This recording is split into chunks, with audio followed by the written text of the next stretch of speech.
الحمد لله وكفى وسلام على عباده الذين اصطفى أما بعد فأعوذ بالله من الشيطان الرجيم بسم الله الرحمن الرحيم إن الذين قالوا ربنا الله ثم استقاموا تتنزل عليهم الملائكة وقال النبي صلى الله عليه وسلم إن العلماء ورثة الأنبياء أو كما قال عليه الصلاة والسلام. ہے یہ حرف تمنا زباں کی دھوریاں، سختیاں دشواریاں پابندیاں مجبوریاں، ایام جفا بہلائیں تو بہلائیں کس طرح، ایام جفا بہلائیں تو بہلائیں کس طرح، دل فرنگی سے لگائیں تو لگائیں کس طرح. میرے استاد محترم اور ہم سفر ساتھیوں، آج میری گزارشات کا عنوان ہے تحریک آزادی پر علماء کا کردار.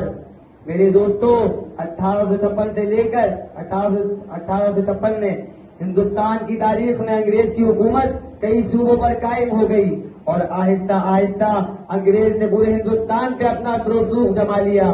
1857 میں 7 دسمبر کو دہلی کے اندر حضرت حاجی معد اللہ مکی کی قیادت میں ایک میٹنگ جاری ہوئی. اس میٹنگ میں مولانا ولایت علی، حافظ محمد ضامن شہید اور بھی بہت مولانا شریک تھے. یہ میٹنگ کیوں ہوئی؟ اس کی کیا وجہ تھی؟ اس کی یہ وجہ تھی کہ انگریز ہندوستان میں چھا رہا ہے. اب وقت آ گیا ہے کہ ہم اس طرح ذلیل ہوتے رہیں یا عزت کی موت مر جائے اور انگریز سے ٹکرا جائے. ایک آدمی نے محفل میں کہہ دیا کہ ہماری تعداد تو کم ہے، تو حجت الاسلام مولانا قاسم نادودی صاحب نے فرمایا کیا ہماری تعداد غازیان بدر سے بھی کم ہے؟ تو اس بات کو سن کر پورے مجمع میں جوش جہاد بھر گیا اور فیصلہ کیا گیا کہ انگریز کے خلاف جنگ ضرور لڑی جائے گی.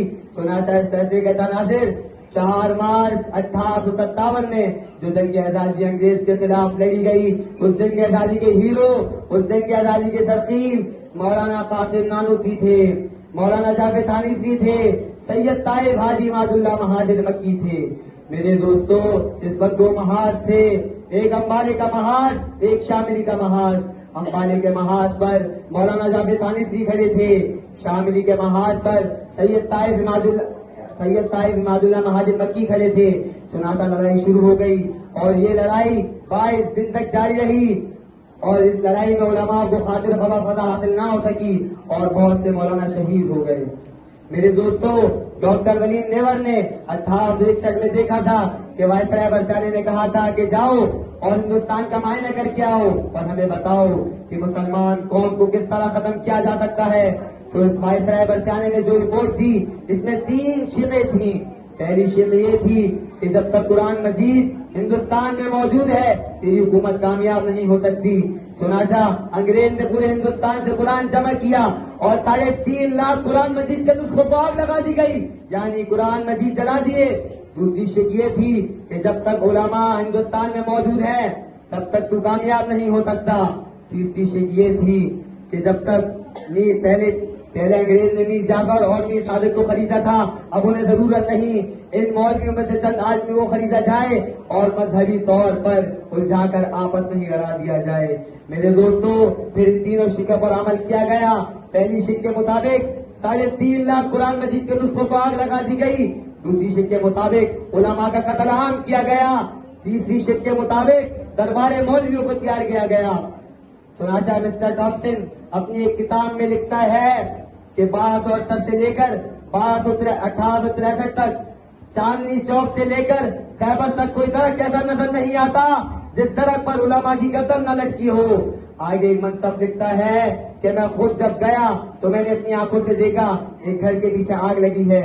اس آگ کے انگارے سلگ رہے ہیں اور ان انگاروں پر 40 علماء کو پکایا جا رہا ہے. کہتا ہے میرے سامنے کی بات ہے، 40 علماء اور لائے گئے اور انہوں نے کہا اے مولویوں، ایک دفعہ کہہ دو کہ 1857 کی جنگ آزادی میں ہم شریک نہیں تھے، تمہیں ابھی چھوڑ دیں گے. خدا کی قسم، پہلے 40 کو بھی آگ پر پکایا گیا اور 40 کو بھی آگ پر ڈالا، لیکن ایک مولوی ایسا نہیں تھا جس نے انگریز کے آگے اپنی گردن جھکائی ہو. میرے دوستو، یہ علماء حق کا کردار ہے، یہ غیرت مند لوگوں کی کہانی ہے. یہ علماء دیوبند کے استقامت کی ایک جھلک تھی جس کے ہر فرد کی اپنی تاریخ ہے. میں کس کا نام لوں؟ کیا آپ بھول گئے عطا اللہ شاہ بخاری کی تاریخ ختم نبوت؟ کیا آپ بھول گئے مفتی محمود کا جاگیرداروں پہ ٹکرانا؟ کیا آپ ان ناموس صحابہ کو بھول جائیں گے جس کا ہر کارکن عالم سے لے کر عام آدمی تک میدان میں یہ للکار لیے کھڑا ہے، نہ منہ چھپا کر جیے نہ سر چھپا کر جیے، ستم گروں کی نظروں سے نظریں ملا کر جیے، راہ زندگی میں ایک رات کم جیے تو کیا ہوا، ہم تھے ان کے ساتھ جو مشعلیں جلا کر جیے۔ وآخر دعوانا ان الحمد للہ رب العالمین۔